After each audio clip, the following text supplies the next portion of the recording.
আসসালামু আলাইকুম ওয়া রাহমাতুল্লাহি ওয়া বারাকাতুহু। আলহামদুলিল্লাহ, সুপ্রিয় দর্শক শ্রোতা, আজকে আমরা সূরা ইয়াসিনের পঞ্চম পর্ব শিখতে যাচ্ছি আল্লাহ পাকের রহমতে। প্রিয় দর্শক, গত 4 পর্বে আমরা 1 থেকে নিয়ে 50 পর্যন্ত ধাপে ধাপে শিখেছিলাম এবং আজকের পর্বে আমরা 51 থেকে নিয়ে 60 নম্বর আয়াত পর্যন্ত শিখে ফেলবো ইনশাআল্লাহ। প্রিয় দর্শক, আপনারা জানেন যে প্রত্যেকটা আয়াত আমরা 3 বার করে তিলাওয়াত করি। যদি আপনার সম্ভব হয় অবশ্যই আপনি আমাদের সাথে পড়ার চেষ্টা করবেন, আর যদি সম্ভব না হয় তাহলে খুব মনোযোগ সহকারে শুনবেন ইনশাআল্লাহ। প্রিয় দর্শক, কথা না বাড়িয়ে আমি শুরু করে দিচ্ছি।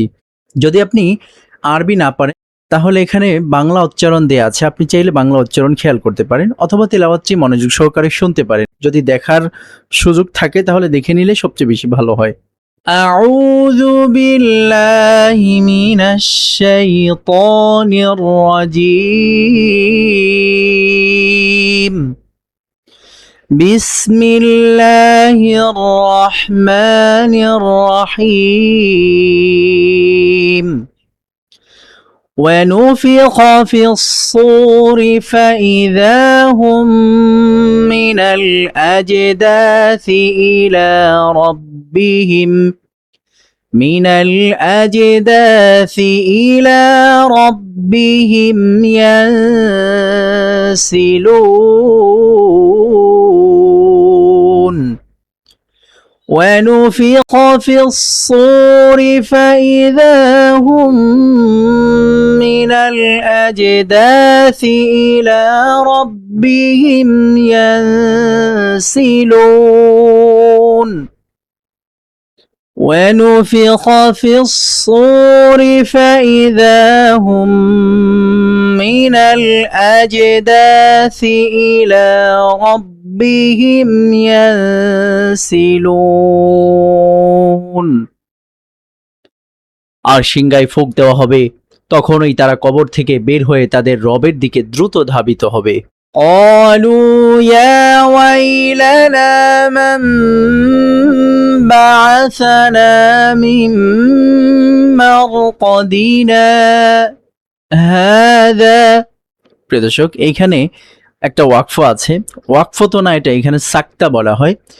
এই যে আয়াতটা মিম মারকাদিনা, তারপরে হচ্ছে হাদা, এখানে সাক্তা আদায় করতে হবে আপনাকে, অর্থাৎ আপনি দম জারি রাখবেন, নিঃশ্বাস জারি রাখবেন, নিঃশ্বাসকে ছাড়া যাবে না, কিন্তু মাঝখানে আওয়াজকে বন্ধ রাখতে হবে।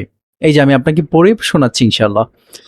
قالوا يا ويلنا من بعثنا من مرقدنا هذا ما وعد الرحمن هذا ما وعد الرحمن وصدق المرسلون.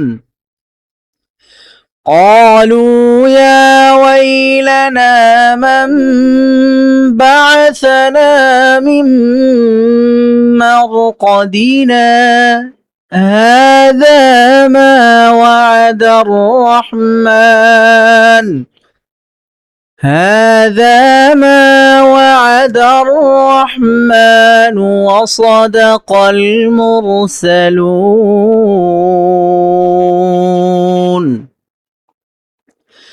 قالوا يا ويلنا من بعثنا من مرقدنا هذا ما وعد الرحمن وصدق المرسلون. তারা বলবে, হায় আমাদের দুর্ভোগ, কে আমাদের নির্যাতনস্থল থেকে উঠিয়ে দিল? উত্তরে বলা হবে, এটাই তো রহমানের প্রতিশ্রুতি ছিল এবং রাসূলগণ সত্যই বলেছিলেন। ইন কানাত ইল্লা সাইহাতা ওয়াহিদাতান ফাইযা হুম জামিউন লাদাইনা মুহদারুন. إن كانت إلا صيحة واحدة فإذا هم جميع لدينا محضرون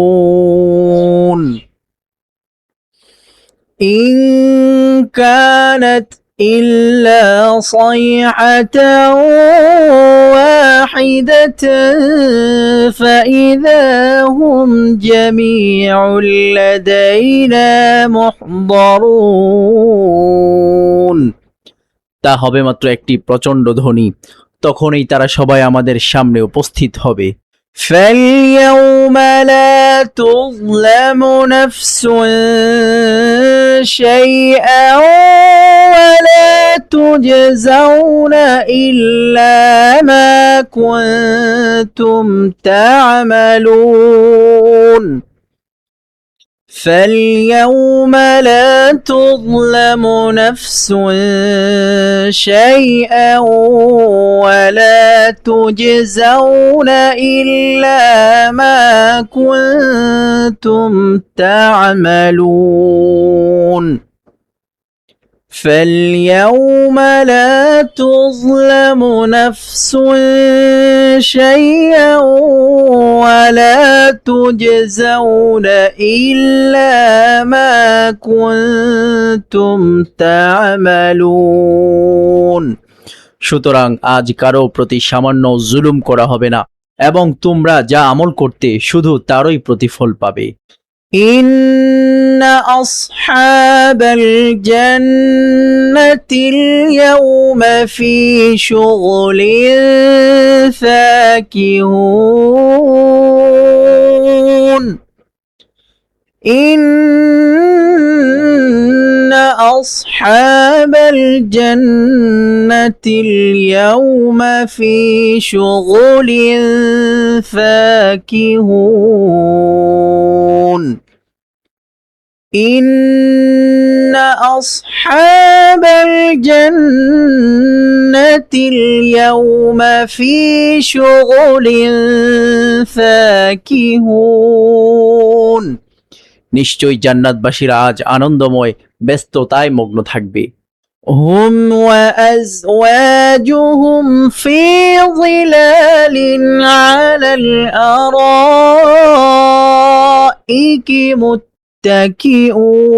متكئون هم وأزواجهم في ظلال على الأرائك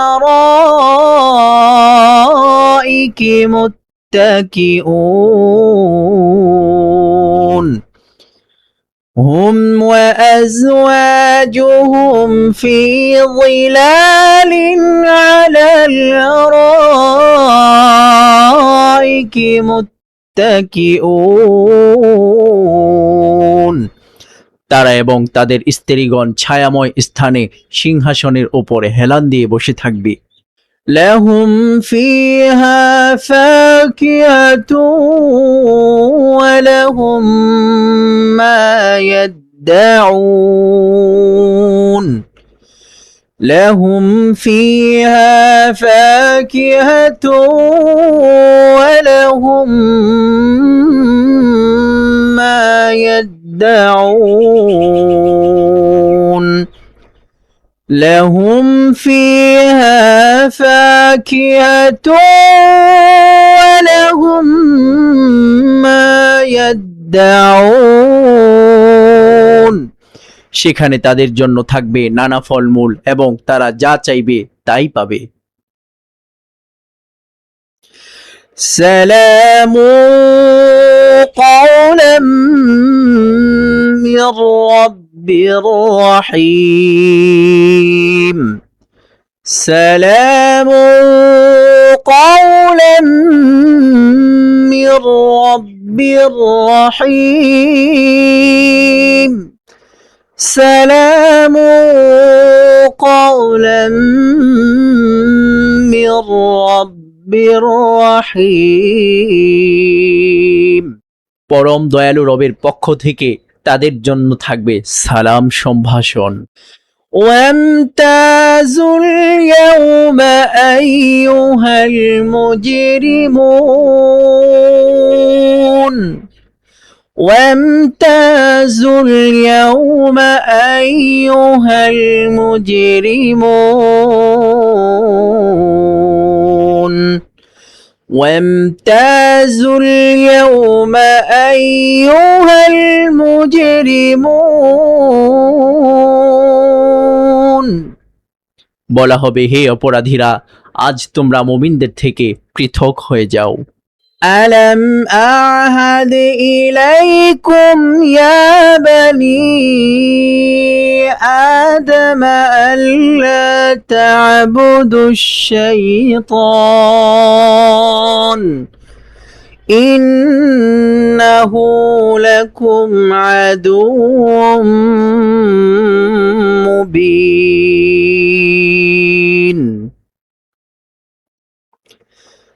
ألم أعهد إليكم يا بني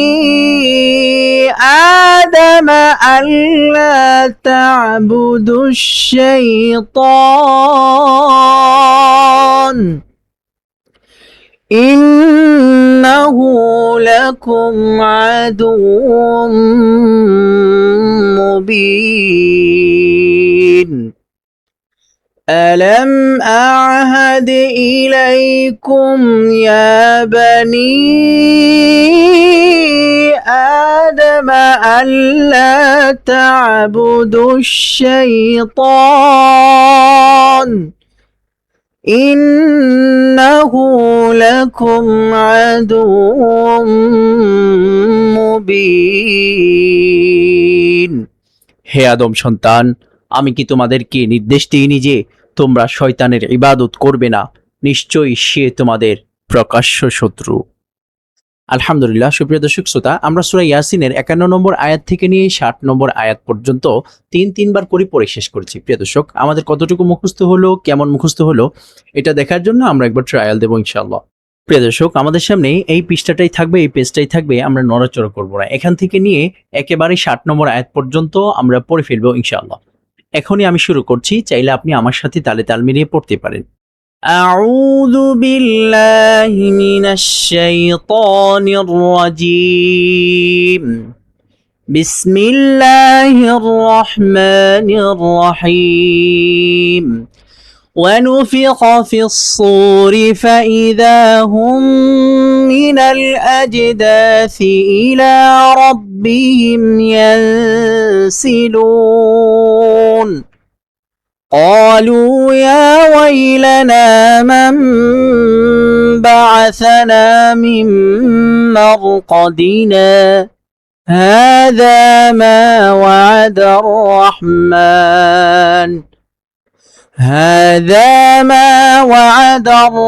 الرحمن وصدق المرسلون إن كانت إلا صيحة واحدة فإذا هم جميع لدينا محضرون فاليوم لا تظلم نفس شيئا ولا تجزون إلا ما كنتم تعملون إن أصحاب الجنة اليوم في شغل فاكهون هم وأزواجهم في ظلال على الأرائك متكئون لهم فيها فاكهة ولهم ما يدعون سلام قولا من رب رحيم وامتازوا اليوم أيها المجرمون ألم أعهد إليكم يا بني آدم ألا تعبدوا الشيطان إنه لكم عدو مبين صدقت يا رب العالمين আলহামদুলিল্লাহ। প্রিয় দর্শক শ্রোতা, আমরা সূরা ইয়াসিনের পঞ্চম পর্ব অর্থাৎ 51 নম্বর আয়াত থেকে 60 নম্বর আয়াত পর্যন্ত মুখস্থ করতে পেরেছি। যদি আপনার মুখস্থ না হয় কোনো পেরেশানি করার কোনো দরকার নেই, টেনশন নেওয়ার কোনো দরকার নেই। প্রিয় দর্শক, কয়েকবার যদি এই তিলাওয়াতটি আপনি শুনতে থাকেন অথবা সাথে সাথে পড়তে পারেন, ইনশাআল্লাহ আপনার তিলাওয়াত খুবই সুন্দর হয়ে যাবে এবং সূরা ইয়াসিন আপনার পরিপূর্ণ মুখস্থ হয়ে যাবে ইনশাআল্লাহ। প্রিয় দর্শক, আশা করছি ইলমের পাঠশালার সাথে থাকবেন, শেষ পর্যন্ত সূরা ইয়াসিন মুখস্থ করেই ফেলবেন ইনশাআল্লাহ। আল্লাহ পাক রব্বুল আলামিন যেন আপনাকে সূরা ইয়াসিন পরিপূর্ণভাবে মুখস্থ করার তৌফিক দান করেন, আমিন। আসসালামু আলাইকুম ওয়া রাহমাতুল্লাহি ওয়া বারাকাতুহু।